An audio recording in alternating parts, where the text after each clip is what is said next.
Hello, today is Wednesday, May 14th, and welcome to episode 452 of Fault Lines, the National Security Institute's podcast that gets you quickly up to speed 3 times a week on the national security and foreign policy debates shaking up America. I'm NSI Senior Fellow Morgan Vigna, and I'm joined here today by my colleague and partner in crime, Andy Kaiser, Senior Fellow at NSI. Thank you so much for joining, Andy. This week, President Trump is in the Middle East. He is traveling to Saudi Arabia. As a matter of fact, he just left Riyadh. He's heading to Qatar today, and he moves on to UAE after that. While this is a break, this trip in particular to the Middle East is a break in tradition with most presidents who usually see their first foreign travel, send them to Canada, Mexico, or even the UK. President Trump is moving full steam ahead to the Middle East, where he is emphasizing his economic diplomacy and flexing with key Middle Eastern partners over a more conventional foreign policy agenda, although there are bits and pieces of that as well, which Andy and I will get into. In Saudi Arabia, President Trump secured a $600 billion investment aimed at strengthening a large swath of areas, everything from energy, security, defense, technology, global infrastructure, and critical minerals. While in Riyadh, President Trump also met with Ahmed al-Shara, Syria's new Syrian leader, and notably a former member of al-Qaeda. And during this meeting, he announced that the United States would be ceasing sanctions against the new Syrian government, which had been imposed, of course, on the Assad regime during that country's civil war. So as he moves to Qatar, he's going to meet with a lot of different officials in Doha. Conversations there are going to focus on Israel's war with Hamas and hostage negotiations, Syria reconstruction, and other security arrangements. However, what is dominating the conversation and sucking most of the oxygen out of the room is this conversation of the 747 jumbo jet gift that the Qataris are offering the president, and the legal implications of President Trump accepting such a grandiose present. So, Andy, let's just dive into it here. President Trump came to the Middle East ready to do business, and he is really going to make the most of his time in country, announcing some pretty significant deals and national security decisions. Apart from the noise surrounding the prospects of a new Air Force One gifted to the United States by Qatar, what do you think the highs, the lows, and the uh-ohs of this trip are so far? Well, Morgan, great to be on with you. Good morning, folks. Yeah, I think so. You had the uh-oh at the beginning with the plane. I think you've seen most former national security officials, some current ones, and many members of Congress on both sides express concerns at the potential national security threat of receiving such a gift for our commander in chief. So we'll TBD on that one. As for the highs, the United States has a lot of strategic interests in the Middle East. And as much, Morgan and I were talking before the podcast, as much as the United States would like to sometimes pretend that's not the case, it does remain that way. You mentioned a number of hot button issues that are on the president's desk, any president's desk, including this one. This president does have a particular interest in the Middle East, which I do think is interesting. You mentioned his first trip this time, first foreign trip is there. Obviously, his first foreign trip in the first Trump administration was also to the Middle East. So, I think it's sort of his happy place. It's a place of grandeur, of a lot of money, a lot of gold, but a lot of legitimate U.S. national security interests. So the high, I would say, is re-engaging with a very important region, re-engaging with our historic allies and cementing those relationships. I'm particularly interested in, what's happening with the Chinese gaining some leverage recently, Morgan, in that part of the world. Huawei, for example, just signed a big deal with our friends in Saudi Arabia last week So I like to see a robust American presence there. I know you do as well, to let our friends and our adversaries alike know that it's an area we're very much paying attention to. Yeah, no, it's interesting. Every time I think of whether it's the president going to the Middle East or Secretary of State, Secretary of Defense, some high level cabinet officials choosing to go to the Middle East over the Indo-Pacific, for example, I always try to smirk a little that, like, despite the fact that we are prioritizing the Indo-Pacific as the priority theater, the priority AOR, we still get pulled to the Middle East in some way or another. And I remember having these conversations when I was at DoD, and we were planning the SecDef's travel. And he kept wanting to go to the Middle East, and the China guys are like, "Hey, excuse me, like, over here, isn't this what was the national security strategy? Shouldn't we be focusing on great power competition or strategic competition, whatever you want to call it?" Um, at the same time, though, I think, you're right in the sense that I think President Trump is very much at home in the Middle East.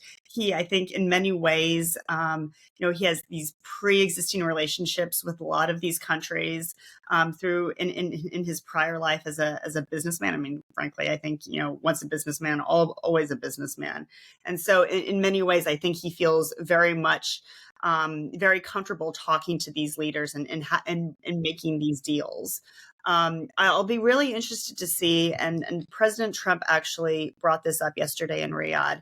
I'd be interested in seeing more on the security side. Yes, I think the $600 billion announcement is huge for the United States. It's huge for Saudi.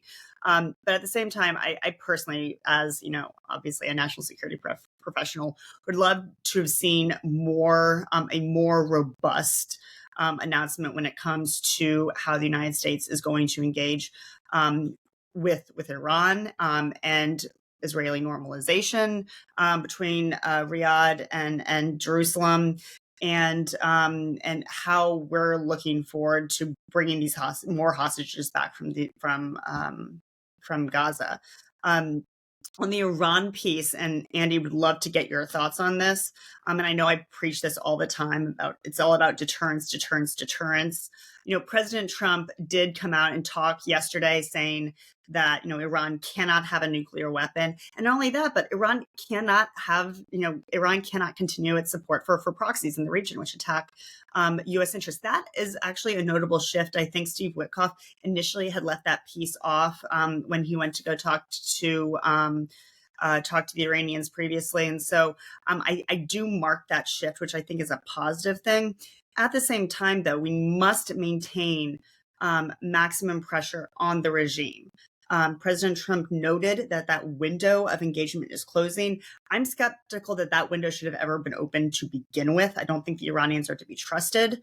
Under the previous administration, we wasted so much time in dilly-dallying on trying to sort of come up with a JCPOA 2.0, that the Iranians actually seized that opportunity and took that time to increase enrichment.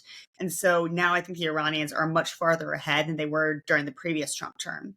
So as a result of that, I think the United States needs to be putting more pressure on Iran rather than trying to broker some sort of part of the deal. Andy? Yeah, you wonder if this administration will fall into the same trap as administrations prior, where they think there is some grand bargain to be made with the Iranians, bringing in the Europeans and others. Part of me wonders, Morgan, if this course that is running with Russia in Ukraine will end up with the same result as the course that is being pursued with the Iranians, which is, we try really hard, we'd love to get a deal. They have no interest, particularly the Russians. The Russians have no interest in a ceasefire. They have no interest in peace. They have interest in obtaining as much of Ukraine's sovereign land as humanly possible to expand their empire, return to the days of Peter the Great, which President Putin declares publicly. So you wonder if, I agree with you, I worry about us losing time. The Iranians, every day that goes by, continue to enrich. And if we make the mistake that the Obama administration made, which is to, hand them resources that they could in turn hand to proxies which is how we saw a strengthened series of proxies, whether it's the Houthis, Hamas, Hezbollah in particular in Lebanon.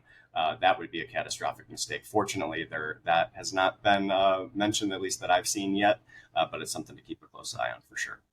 Yeah, Andy, I also want to turn to Syria. We often don't talk Syria on the podcast, and I don't think that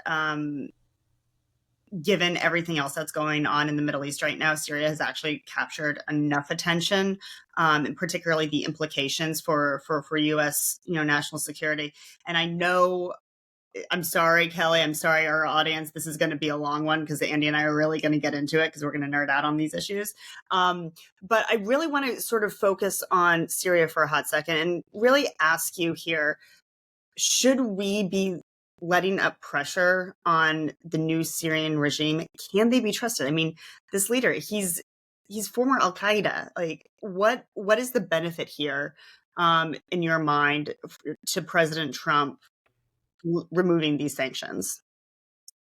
Yes. So I've given this a lot of thought. I was on the House Intelligence Committee when the Syria civil war first began, in more than a decade ago, and just watched the human disaster and the economic toll on that country over the last 11 years or so. So part of me thinks this is not an ideal situation to have a former member of Al Qaeda leading a country that we're trying to do business with by any means. But perhaps this is the only path to try to give them a chance to come out from being suffocated by this, disaster that is Syria. I mean, entire cities just leveled, an entire generation of men in particular just gone, wiped off the face of the earth. This humanitarian disaster that will just break your heart with what happened with the Yazidis and others. So part of me thinks this is, as in foreign policy, you're often left with a lot of bad choices. And, I do think the administration is probably right here to proceed carefully. I'm not sure if, hopefully we got some kind of concession out of the new folks in charge in Syria before lifting sanctions. That does make me a little nervous. The Turks' role makes me a little nervous. Some of the other folks who are whispering into the president's ear in this region make me a little nervous. But a big part of me, and I think the overwhelming position I've come to, at least today, Morgan, is this is probably the right course given the bad alternatives we face. Yeah, Andy, your point on Turkey in particular is, for me, concerning. The Turks played a huge role in brokering this arrangement. I would love to know what they're getting out of this. Something tells me something tells me the Kurds are going to get the raw end of the deal here, unfortunately. And I am concerned about us, about the United States, doing anything that would harm them unduly.